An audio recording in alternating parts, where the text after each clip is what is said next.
Hello दोस्तों, good morning. चलिए तो आज हम लोग देखते हैं संथाल विद्रोह 1855-56 में ये हुआ था। तो सबसे पहले ये देखना है कि संथाल विद्रोह का क्षेत्र जो है कहाँ है, जहाँ ये विद्रोह हुआ था। तो ये भागलपुर से राजमहल का जो क्षेत्र है वहीं पर, देखिए जो बिहार है, अगर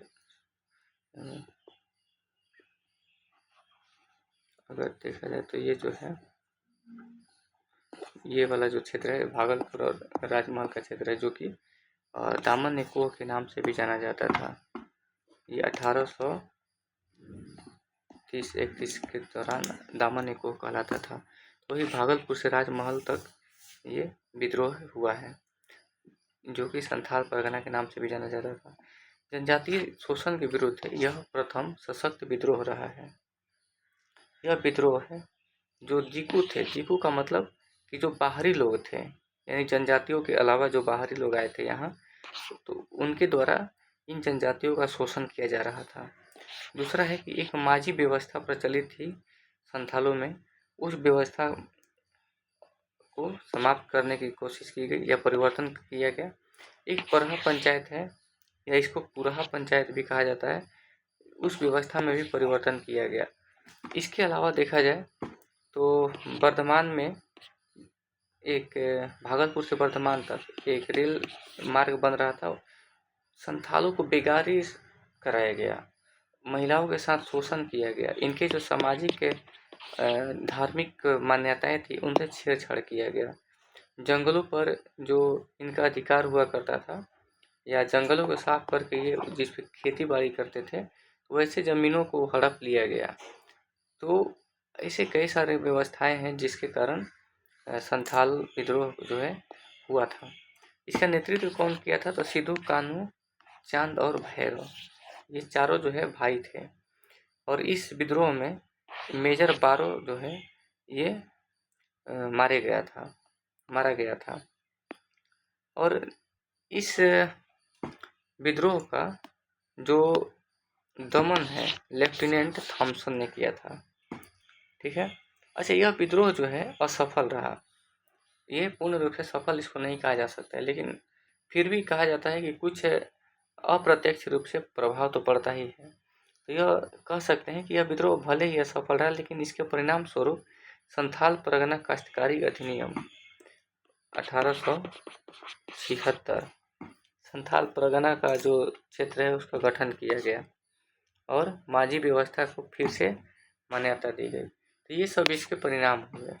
चलिए अगला विद्रोह है, हम लोग देखते हैं उलगुलान विद्रोह, या इसी को मुंडा विद्रोह कहते हैं, दोनों एक ही है। तो देखिए ये जनजातीय विद्रोहों में सबसे सशक्त जनजातीय विद्रोह जो है मुंडा विद्रोह था, और इसकी व्यापकता के कारण इसको उलगुलान विद्रोह के नाम से भी जाना जाता है। और यहाँ भी देखिए जीकुओं का शोषण कारण में जीकुओं द्वारा शोषण किया गया मुंडाओं का। उसके बाद खुटकुटी व्यवस्था में परिवर्तन किया गया, और खुटकुटी व्यवस्था जो है भूमि की सामूहिक स्वामित्व पर आधारित हुआ करती थी। ठीक है। और इस सामूहिक व्यवस्था को समाप्त कर अंग्रेजों ने जमींदारी व्यवस्था को लागू कर दिया। ऐसे इनके अलावा देखा जाए तो इनके सामाजिक धार्मिक जो मान्यताएं उनमें छेड़छाड़ किया गया, और भी कई सारे इनके जो शोषण है, चाहे वो महिलाओं के साथ शोषण या अन्य कई शोषण होते थे। ठीक है। अब देखते हैं कि इसका नेतृत्व किसने किया। तो बिरसा मुंडा जो है इसका नेतृत्व करते हैं, और आनंद पांडे से इन्होंने वैष्णव धर्म की क्या लिया था, दीक्षा लिया था। और ये स्वयं को शिव भोगा का अवतार बताते थे, और इन्होंने कुछ अपना उपदेश दिया, जैसे कि आचरण के शुद्धता का उपदेश देते हैं, आत्म सुधार की बात करते हैं, और एकेश्वरवाद का ये सिद्धांत देते हैं। तो ये सब बिरसा मुंडा के द्वारा दिए गए 3 उपदेश थे। आगे देखते हैं। तो देखिए 3 फरवरी 1990 को बिरसा मुंडा को गिरफ्तार कर लिया गया, और जेल में ही इनकी मृत्यु हो जाती है। किस बीमारी से? तो हैजा की बीमारी से। ठीक है। और विद्रोह का परिणाम क्या निकला? तो देखिए इसमें भी वही परिणाम है जैसे कि खुटकुटी व्यवस्था जो थी, खुटकुटी व्यवस्था को फिर से बहाल किया गया या लागू किया गया। ठीक है। और खूंटी और गुमला को अनुमंडल बनाया गया। और छोटा नागपुर जो काश्तकारी एक्ट 1908 को पारित किया गया। देखिए इसके कुछ परिणाम हुए।